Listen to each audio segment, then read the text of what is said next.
নদীর জলে ছেলেটির বন্ধুত্ব। গ্রামের পাশ দিয়ে বয়ে গেছে চকচকে নদীটা। বিকেলের সোনালি রোদ যখন জলে পড়ত, তখন নদীটা যেন নরম আলোয় জ্বলে উঠত। আর সেই নদীর জলে প্রতিদিন দেখা যেত এক ছেলেকে, তার নাম রায়হান। রায়হান সাঁতার কাটতে দারুণ ভালোবাসত, যেন নদীর জলের সঙ্গে তার অবিচ্ছেদ্য বন্ধুত্ব। পড়া শেষে ব্যাগটা রেখে সে দৌড়ে চলে যেত নদীর ঘাটে।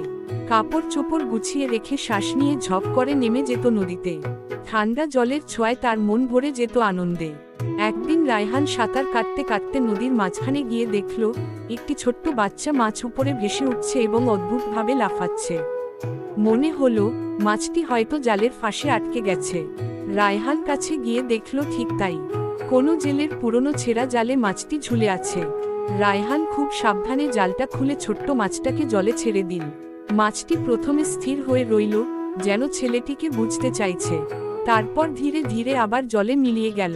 রায়হান মনে একটা অদ্ভুত খুশি অনুভব করল, নদীর জলে প্রথমবারের মতো সে কারো জীবন বাঁচাল।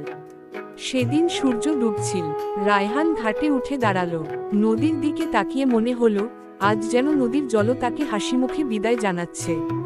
সেদিনের পর থেকে রায়হান যখনই নদীতে সাঁতার কাটতে যেত, মনে হতো জলের নিচে কোথাও সেই ছোট্ট মাছটি তাকে শুভেচ্ছা জানাচ্ছে।